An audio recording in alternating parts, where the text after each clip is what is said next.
There is a lot of flexibility is available, a lot of options available. We are known in North America as a one-stop shop for all freight elevating devices, say from a 250-pound dumbwaiter to a 25,000-pound freight elevator. And what we bring to the table is, of course, our strength is the pre-sales consultancy. Don't want to sound beating the own drum, but we have pretty much seen every scenario. Working with such spectrum of clients, such beautiful, industries that we serve, like from a daycare where you have the kids to a very heavy hazardous industrial environment where it is explosion proof, like glass industry, paint industry. So we have seen those environment, any capacity for the elevator, any size, any type of product, then any kind of a finish, from as simple as painted steel elevator to complete galvanized cars. We have all the options. And you can take advantage of our PCS consultancy. Our project management is articulate. Whatever you want delivered the right time, the after sales service is there for you, and the product never fails. Hello, and welcome to Elevator Tools and Tech, a special series from the Elevator Careers podcast, where we spotlight the latest innovations, tools, suppliers, and technology driving the vertical transportation industry. In each episode, we sit down with the creators, engineers, and solution providers who are helping elevator companies work smarter, safer, and more efficiently. This episode is brought to you by Express Elevators and Lifts, a one-stop shop for custom freight elevator solutions. I interviewed the president and CEO, Puneet Mehta, to discuss the importance of customizing freight elevators and the innovative solutions like zero pit and modular hoistways that they offer. Learn how Express Elevators' expertise in pre-sales consultancy and project management ensures that each elevator is tailored to fit specific operational requirements, making them the go-to partner for businesses across North America. You can learn more about Express Elevators and Lifts products and services at www.expresselevatorsLifts.com. Now, let's dive in. Puneet, welcome to the show. Yes, thank you very much, and hello to you. Thank you. No, I appreciate it. I'm excited to talk with you, and I wanted to find out what was it that I guess got you involved with freight elevators. Well, my journey in the elevator industry started in 1997. That's when I joined Otis Elevator as a sales rep, and they were looking for someone with a technical background. And I had my degree in mechanical engineering, Okay. and I wasn't too interested in doing hardcore engineering, so I pursued my MBA degree in marketing, Okay. and that became a good fit for this job. And with Otis being such an old and established company, everything was structured, and they had divided the product line into two categories. One used to be off the shelf called model elevator. That's where you had all the passenger elevators. Okay. But anything which was like, going in an existing shaft where you have a beam which is not giving you the size required by Otis, or any kind of specialty elevator like a service elevator or say a freight elevator, those were all called traditional elevators or custom elevator. And they would require the sales rep to send the request to the design center and then obtain a formal quote, which would be technical specification and the price part. It's just a human tendency. Everybody wants to do stuff which is readily available, off the shelf or standard. So many times, and the salespeople, they were tempted that something which was there in the price guide, like the model elevators, they were faster to obtain quotes and faster to sell. And this whole thing about doing non off the shelf products, that became like a longer lead time. But it so happened that I was getting more and more inquiries, which were all of custom nature, which were freight and service Sure. elevator. So I started digging into it, and then somehow I started liking it. It was more of a matured selling where you would go understand all the details from the customer, try to perceive that and then explain that to your head office of the design center, then obtain a quote. So that's how, the journey started. And I had no experience in elevator going back like almost 30 years, and it was fun to learn all those things. And it so happened then, like I started going deeper into freight elevators. Gotcha. Yeah, you kind of found that custom niche to be your space then. Indeed, absolutely. Yeah. Yeah. Yeah. Well, and honestly, until you and I spoke, I didn't realize that the freight elevators are as custom as they are, right? I'd heard the term, but I just really didn't comprehend and haven't been a sales rep, so I wouldn't have known. Exactly. Yeah. Yeah. So let me ask you this: what do most people, even inside the elevator industry, misunderstand about freight elevators, and why does that misunderstanding cost projects time and money? See, I can answer this question in many ways, but I would say one thing that they miss is the opportunity. Because when you are buying a passenger elevator or even say a small handicap lift for that matter, sometimes you don't have much options. You are Right. told that you're going to get this size, this capacity, this speed. And by the way, even the car operating panel or the hall buttons, everything is pre-finished. You Sure. have a certain size set of buttons. If you want a different faceplate, you can't have it. If you want, a circular button against oval, you can't have it. And but freight elevator is unique that way. So it's pretty much like you go to a tailor and you want a tuxedo. You ask them what you want. You want to seam certain way. You want to stitch certain way. You can have your choice of buttons. So that is one opportunity that they miss, because when somebody calls me asks for a freight elevator, I basically ask them how heavy are you lifting, how big are you lifting, and whether you're going to hand mount the stuff into the elevator, or Sure. you're going to use a manual pump truck, or you have a large forklift truck, because the load is that heavy that you will be using a forklift to enter it. Right. And then that gives a complete configuration. And with that, we have the choice of doors and with any kind of a finish too. So once all this data is given to the person who's preparing specification, you can get a unique product which custom fits your requirement. Right. Right. Well, and I mean, it sounds like in some respects, not only do they maybe not recognize the opportunity, but it's complex enough that may not know which questions to ask. And so somebody like you that understands every single option, and not just the options, but what would be in their best interest, Indeed. is very valuable. And obviously, talking about freight elevators being completely custom, and unlike the mass-produced passenger units, we call those cookie cutter, right? Indeed. Um, Yeah. what would you say is the biggest operational risk that contractors face when they assume a freight is just a big passenger elevator? Does that happen? It has happened. In fact, it has even happened with people that I've dealt earlier. Like you sell somebody a 3,000 pound elevator. Next time his requirement was 4,000, but they thought, hey, last time it was 3,000. So they will kind of go as per that and they would keep the size as per that. But then when that contractor goes to his end user, he says, no, I have a certain skid which is larger and heavier. So I want, 4,000 pound. So the biggest thing is, ask the question. Like we have a very detailed and very neat to the point RFQ forms, request for quotation. Those can be obtained from the website or they can be emailed to them.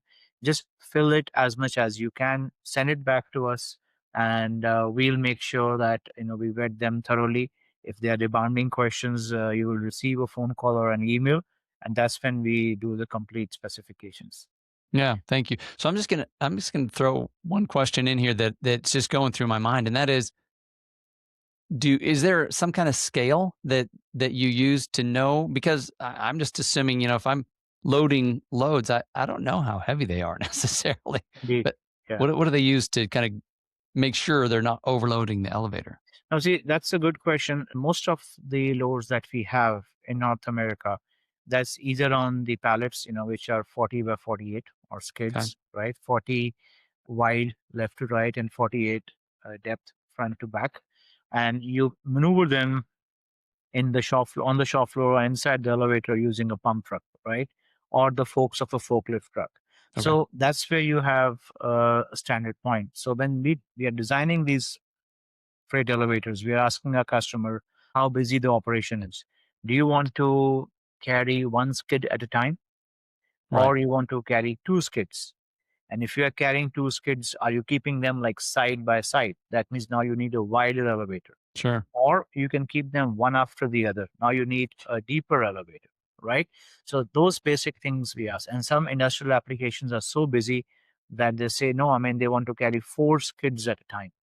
Give you a Wow. small example. I mean, if you are planning an elevator, in the heart of New York City, downtown core, or in Chicago. There, when the truck comes to a grocery store or to, say, a pharmacy store, they cannot make that truck stand for too long because, it's downtown. They Sure. probably have a next truck coming in. You can't Blocking traffic and yeah, park two trucks at the same time. So they have to unload that box on earliest possible basis. There definitely you would wish you had an elevator that was going down into the basement or to the top level where you could have thrown in multiple skids and taken it fast, right? Whereas now the same store, same company, you take it into suburbs of Chicago or New sure. York, or any city. There, you have a lot more time to breathe, right? So there you can even go with a simple one. So those are like some of the very simple but practical aspects. Sure, sure. You got to be able to answer those questions, and obviously the company has to figure out what it is they're going to do so that they're following their own rules, as it were, and not overloading and all of that. Absolutely. Absolutely. So let's talk a minute about lead times as a major differentiator. You had mentioned that a lot of U.S. contractors are waiting 16 to 24 weeks for freight shipment. And what are the real world consequences of a delay on a job site, for example? Right. See, I'll say that I strongly believe that you can control more things at the office at the shop level, but sometime on the site level you don't have much control. Hmm. And that's why we say that, the shop and the designing before the project management has to be articulate. And the lead times, they do matter. The fact of the matter is that the elevator's installation can only begin when the masonry or the trade or the concrete trade has done their part. That means you have a shaft which is Sure. ready right from bottom all the way to the top. That is watertight. That means no water is pouring in. Then you have the pit which is dry. There's a drain there. You have electrical supply available, the basic three phase and the single phase to start running your motor. So because of those requirements, sometimes the actual installation of the elevator is not the first thing in the building. So Right. by the time we arrive, the site is fully mobilized, all the trades are working. Some trades are actually completing their work. So the site troopers are already under a stress. Now, they are already 60%, 70% of the Sure. project. And now a new trade comes in, which is a specialty trade. And then if you see, we pretty much touch every trade. I mean, we are going Right. to touch electrical, we are going to touch the sprinklers, we will require the mechanical trade with the drain pump, and also, the masonry guy to secure the door frame, etc. And that's why at times they are waiting for us to complete their work so that they can complete the project. And that is why when you are asking 16 weeks for the material, and before that you're asking like 4 weeks or 5 weeks for the drawing, now you just ate up like almost 5 6 months because you also have to give them 2 3 weeks to approve those drawings. Sure. And now the project has already started. That's where you know they are getting nervous. If they are getting nervous, they are not very civil to you. That's Sure. a typical construction word. So that's why I feel if you can minimize the drawing submission timeline from your 4 weeks, if you can give that in 1 week or sometime even faster, right? Then a Zoom meeting like this, or where you can send the drawings before, give them a couple of days to review, tell them to get all the questions ready, and then in a meeting or in-person meeting is even better, have that drawing approved. So your intent should be to commit the job to production on earliest possible basis, as we call ASAP, right? And then even in production, instead of taking like 20 weeks, 22 weeks, how about if you could able do like in 12 weeks or like in 10 weeks? Now Right. certainly you have expedited the material to the job site, and you can start at least with your mechanical installation, have the guide rails ready, rails plumb. You can have the hydraulic cylinder set up, the machine room set up, or your traction motors, set up.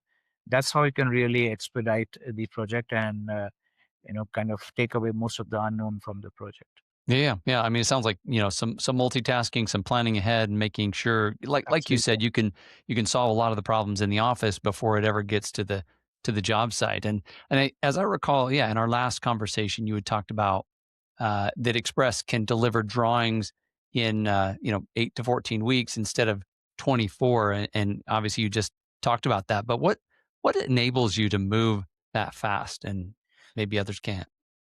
we always say that each project is unique for us, right? So by that standard, each job should be custom. But as you know, you said in the beginning, there are certain yardsticks.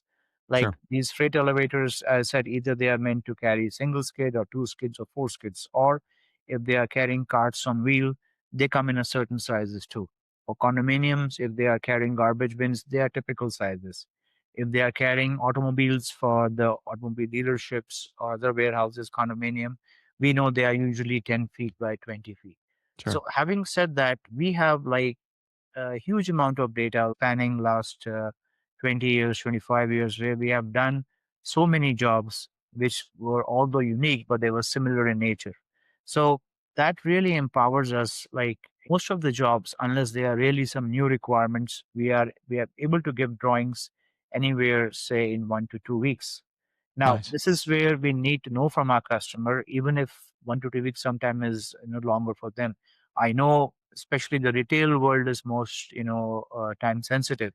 For Right. example, if they are opening a store, let's say any pharmacy chain or any grocery chain, right? They always take buildings in existing subdivisions where they have established neighborhoods. So if I'm opening a grocery store or a pharmacy store, I have a set traffic of footfall coming in. So they have an established, start date, which could be, before Christmas or before any, other big, Thanksgiving or stuff like that, right? Right. So we really have to meet those dates. And what we do that since we have so much data, we can give those drawings. We have done like in 1 or 2 weeks. I recall a project where we were doing an elevator for an operation theater. So they had to let go the two elevators because they were serving the operation theater on a certain date. And we literally worked backwards. We gave the drawing in matter of couple of days. The material was given literally in about 10, 11 weeks. And that gave us plenty of time for installation because that time we are not under any kind of a negative stress to, Right. complete these jobs. Yeah. So that's where I put a lot of emphasis, first of all, is in the pre-sales consultancy. Before you are giving that quotation to the customer, you should be sure you have heard them fully. If need be, go to the site, if required, ask for the drawings, ask as many as questions, write questions, and then prepare a proposal which meets the requirement. Give you an example, if I'm working for food industry or pharmaceutical industry, sometimes they want to wash down these elevators every 6 hours or Wow. end of the day. So you need to give them everything which is NEMA 4X, watertight electricals. You need to give them specialized stainless steel elevator car, the Right. flooring, the walls and ceiling, and even the buttons are also watertight. So once you have understood all this, then give them the right code so that when it comes to drawing preparation, that's a reflection of the proposal. And once the drawings are approved, there should not be any ambiguity. You don't Right. go into production till the time you have not received a comprehensive drawing approval. Yeah. I mean, it sounds like because you specialize in freight elevators, you've seen so many applications that it sounds like it's easier to know what you need to do, and like you say, you've already got examples, you've done it, and so it's just a matter of understanding the requirements and Indeed. putting it together, and so you can be really quick with that. So Absolutely. you mentioned a minute ago, visiting the site and the fact that sometimes there are odd shaft conditions or unique load requirements. What are some of the common design mistakes that you see in the U.S. market, and how do you correct them? See, again, the one word is observation. Like sometime the customer would say that they want something, but then you need to understand, do they really need that? You know, I mean, this Sure. is not only limited to elevators or say freight elevators. This is to any commodity. That's the job of a consultant. That he has to help the customer or the client identify between their needs and wants. Right. Sure. For example, one common scenario I see, again very standard as a thumb rule, any pallet, unless it is a highly specialized industrial product, usually all the pallets they are like no more than 2000 pounds, Okay. 2200 pounds. Even if you have a pump truck, that's another like 200 pounds. So having said that, 2500 pounds should be adequate capacity for a freight elevator, right? Sure. You take factor of safety, you go 3000. You are a little more conservative, maybe 3500. But I've had scenarios where somebody wanted a 2,500 pound uh, elevator, a freight elevator. They went with 8,000 pound freight elevator. Ouch. Yeah. And, the price goes up exponentially. Sure. Now, your elevator cab itself is getting beefier, heavier. You need a much bigger motor. The cylinders are a lot heavier, and everything is more bulky, like a brick house. But when I asked why this happened, and the good part, I was able to drill down to the complete hierarchy of that company. End user wanted 2,500. The shop guy said, "Give me 3,000. My job is secured." The boss who was sitting in an air conditioned office, he said 4,000. Went to management. Somebody scared them. They said double the capacity. Oh, wow. So if they had like a good consultant, because in the world of elevator, when we say 3,000 pound, we mean 3,000 pound. Right. There are factor of safety built in every system, whether it's mechanical, hydraulic, electrical, the redundant circuits in the controller too, which make sure that you're getting a safe and you know fail-proof product. So you don't need to overbuild to this extent. So that is one common mistake I see. Second, I see is the speed, because when you are buying a passenger elevator, speed is of a consequence. But when you are Sure. buying a freight elevator, speed is not much consequence. Right. Reason being, our topography in North America is that most of the storage places, they are either down in the basement or mezzanine one, mezzanine two. So usually the elevators are 2 floors, 3 floors. So they are only going, say, 20, 30 feet. Now, when you're going 20, 30 feet, whether you go at 30 feet per minute or 50 feet per minute, even 75, doesn't make much difference, Sure. because passenger elevator, their doors are lighter and they Right. horizontally slide much more fast and swift. The freight elevators or the material lifts, the doors are either swing, which are largely manual, or they are vertical sliding, which again could be manual or power. Right. So when you do that, there is so much inertia with these doors. You're taking a lot of time opening, closing these doors. Besides, when you are handling a 200 or a 2,000 pound pallet on a pump truck, the freight handler is going to exercise a lot of caution, loading, unloading. Neither the boss who's standing next to him or her will push them to, work faster, Right. right? Because it's the question of safety, ergonomics. And so you're taking time loading, unloading, you're taking time opening, closing of the door. Actual flight time is inconsequential, Right. doesn't make a difference. But the code dramatically changes from 30 feet per minute to 50 feet per minute. Because if we look at Interesting. our elevator code, the section 7 of ASME 17.1, which is also CSAB 44 in Canada, if you are at 30 feet per minute, you can design as a material lift. Now you go 50 or just above 30, it has to be a full freight elevator.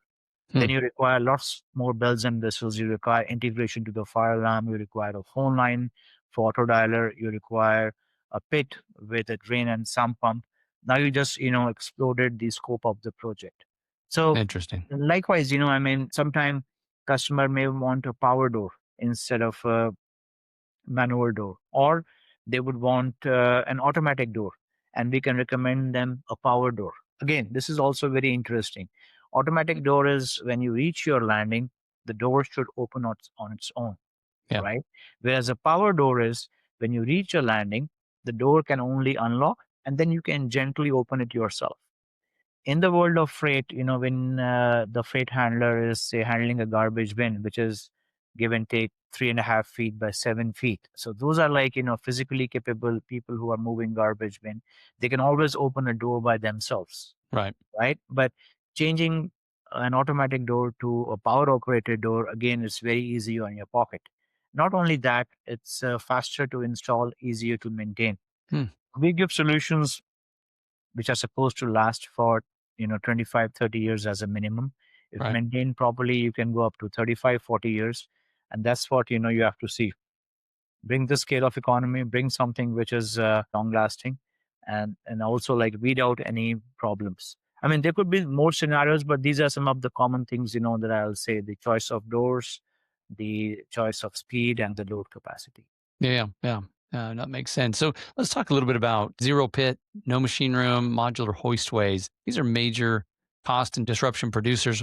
Why do you think more companies don't offer these solutions? And what are some of the barriers you've had to overcome to engineer them? Well, the Engineering challenge was only once when we were designing it. Now I Right. think we have mastered this art. And I would say that 50% of the freight projects that we are doing, instead of doing like a full freight elevator, we can do as a material lift, right? Okay. And this material lift is not as per the B20 code of US, which is the material handling code, where you have a material lift and a person cannot ride on. This is actually the section 7 of ASME 17.1, where you can have a rider on. Again, what I repeated just a few minutes earlier, we are blessed in North America, like unlike Europe and Asia, we have huge land mass. As a result, our houses are bigger, our cars Sure. are bigger, our workplaces are bigger. For the warehousing, we are not going multiple level. We are making single story building. We may have catwalks there, Sure. and we are either storing in the basement or one or two levels above, unlike Europe and Asia where they have actual factories or workplaces which are 6 7 stories. Over here, I mean, I'm yet to visit a factory which is 6 7 stories, right? It Right. could be a single building with catwalk. So with this, the codes are a lot more liberal, lenient. You can actually give a material lift, and what a material lift does, it could be with or without a rider, as I said, depending upon the codes we pick. And you can have a lot of leniency, and you can also have a turnkey approach. If I start from the very bottom, every elevator you require a pit, which typically is, say, 36 inches, 48 or 60 more probable. But Right. with these material lifts, you don't require any pit. So essentially, when the platform of the lift is coming down, it won't be flush with the floor.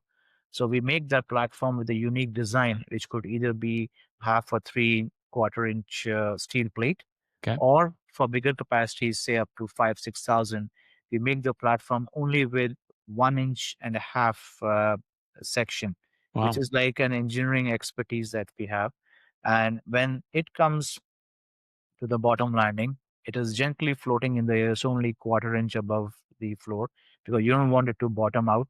So Right. essentially, now the elevator platform is inch and 3/4 above the floor. So we can provide a gentle ramp, and we follow the building code. That means every gain of 1 inch, you go 12 inch horizontal. Right. If I'm gaining inch and a quarter or 2 inches, my ramp is about 24 inches. And with that, it's the full width of the entrance. Right. And the result is phenomenal because now you're not cutting the floor slab.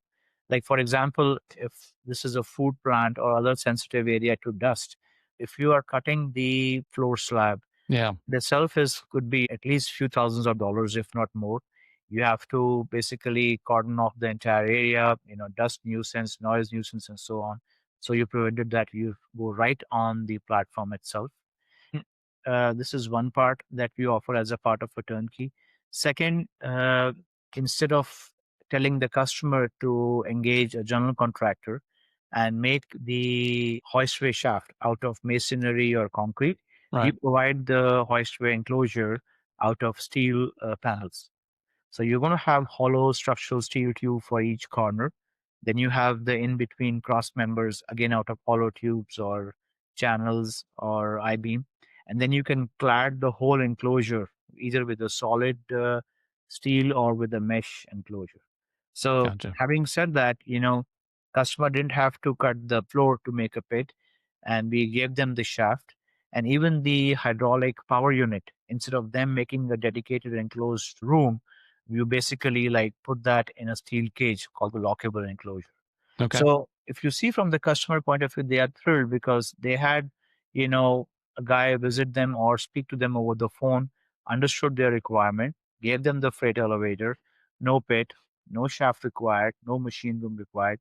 So all they cut is one check, one PO, and Right. they bring the electrician, and all he's doing is giving us two disconnect boxes, one three-phase to run the elevator motor, and then one single phase for the controller cab lighting.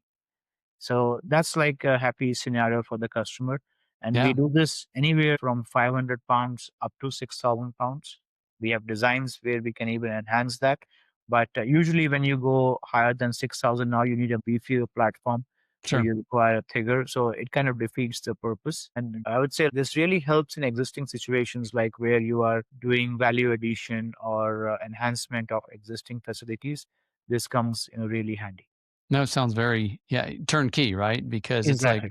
Yeah. one phone call or however many phone calls, right? But it just kind of shows up and it fits. And like you say, there's not a whole lot of extra construction Yes. to accommodate it. So that's amazing. Want to talk to you a little bit about, you've worked with dozens of AHJs across North America, from New York to Hawaii and Puerto Rico. What's the biggest compliance or inspection challenge that most installers are unprepared for? See, I'll give you a very candid answer to that. I mean, of course, all my answers are candid, but this one is well, our industry is very accommodating. And Sure. I like my industry because it also gives you time to react and prepare.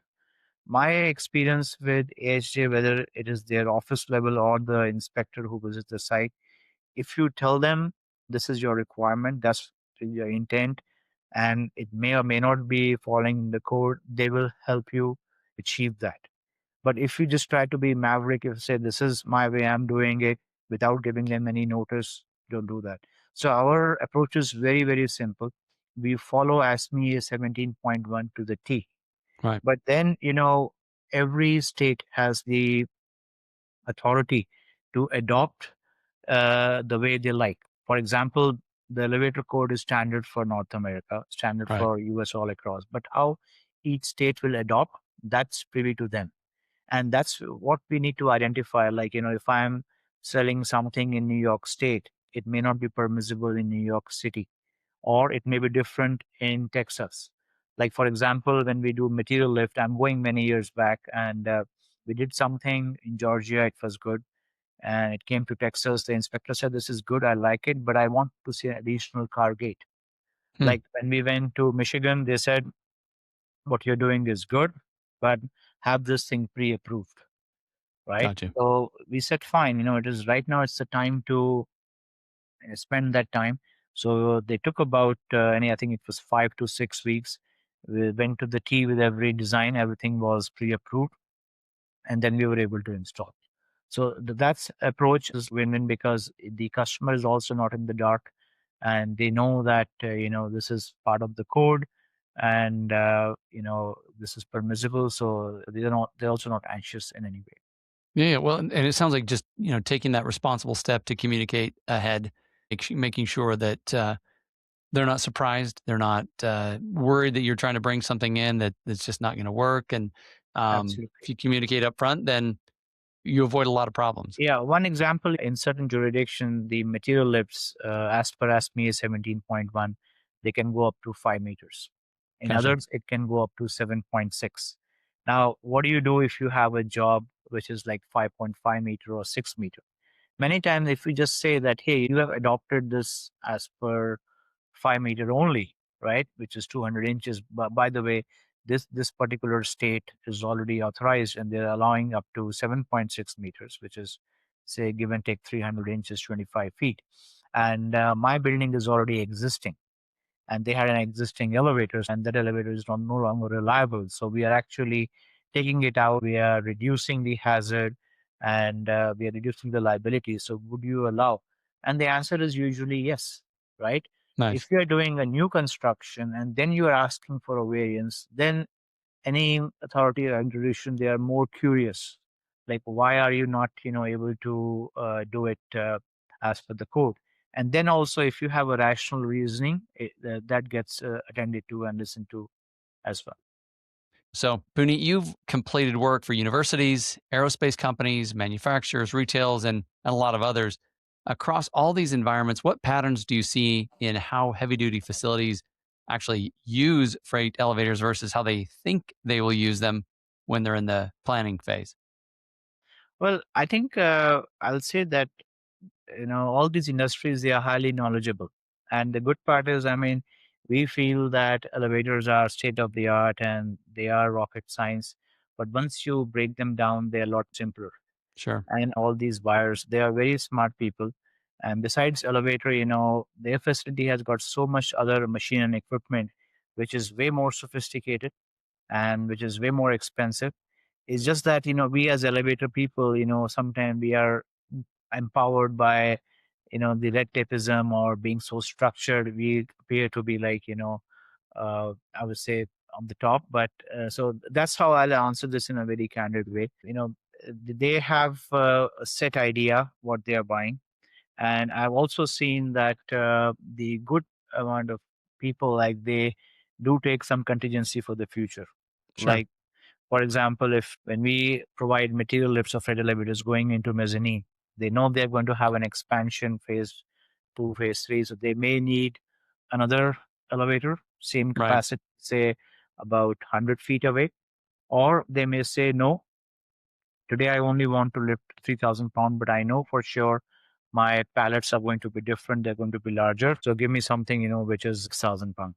Like Wow. just Yeah. yesterday, I was speaking to a client and he wants 4,000, but he knows he's going to expand in next 2 to 3 years. He has his business plan done and he's going with a 7,000 pound elevator Wow. Okay. because these elevators are there for 30 years, and the good part is we have spent that much time, me personally, in this trade. So something that we did like 20 years back, we are still maintaining. We are seeing how it's behaving, but largely I'll say that right questions are asked and our buyers are knowledgeable, and they are buying the right product. Yeah. Yeah. But That's what great. happens sometimes, like, the building may change hand. That's when I have seen that, you give them a passenger elevator. They don't want that. Now they want a freight because the earlier owners, they were, just an office, but now they are doing light manufacturing, assembly. So Right. that requirement changes. And then, you have to change the classification of the elevator or altogether a different elevator. Gotcha. Yeah. Yeah. Yeah. Yeah. Yeah. Now, things definitely change, right? And Yes. uh, Yeah. building ahead is good if it's going to make sense. And so obviously there's a lot of decisions to be made. So last question I want to ask you is, as you as a company expand into the US more, what's the number one message you want general contractors, elevator contractors, and end users to hear about selecting a freight elevator partner? I'll say, like, just talk to us because there is a lot of flexibilities available, a lot of options available. We are known in North America as a one-stop shop for all freight elevating devices, say from a 250-pound dumbwaiter to a 25,000-pound freight elevator. Wow. A Yeah. dumbwaiter is installed in a pathological lab, in a hospital, in a laboratory, more in restaurants, like where you have the dining floor on one level and the kitchen on the other level. Okay. Whereas freight elevator, up to 5, 6,000 pounds, they are part of grocery store or they are part of say manufacturing facility. Anything heavier like 8, 10, 25,000, those are all like heavy industrial elevator where you are using a forklift truck to drive in and drive out. Right. And what we bring to the table is, of course, our strength is the pre-sales consultancy. Don't want to sound beating the own drum, but we have pretty much seen every scenario. Sure. Working with such spectrum of clients, such beautiful, industries that we serve, like from a very clean manufacturing facility for food, hospital, then to a very non-clean like a butcher house, right? Sure. Or so working say for a daycare where you have the kids, to a very heavy hazardous industrial environment where it's explosion proof like glass industry, paint industry. So we have seen those environment, any capacity for the elevator, any size, any type of product, then any kind of a finish, from as simple as painted steel elevator to 316 or 304 stainless steel or complete galvanized cars. We have all the options. And you can take advantage of our PCS consultancy. Our project management is articulate. Whatever you want delivered on the right time, the after sales service is there for you, and the product never fails. Yeah. Yeah. So if somebody's at that point and they're ready to start conversations, how would they get a hold of you? Best is to visit the website, and that's expresselevatorslifts.com. And then you can either fill up the RFQ form and send it to us, or there's a phone number there, there's an email, there's a US number, there's a Canadian number, and reach us by any means. Phone us or email us or visit our website. Awesome. Yeah. Puneet, thank you so much for your time. It's been a pleasure Yes. as always, and I appreciate Yes. you being here today. Likewise. You're very welcome. Take care. Thank you. Thanks again for listening to Elevator Tools and Tech from the Elevator Careers Podcast. Please remember to check out the wide range of products and services from Express Elevators and Lifts. You can visit www.expresselevatorsLifts.com to learn more. The link will be in the description below. Please like and subscribe, and until next time, stay safe.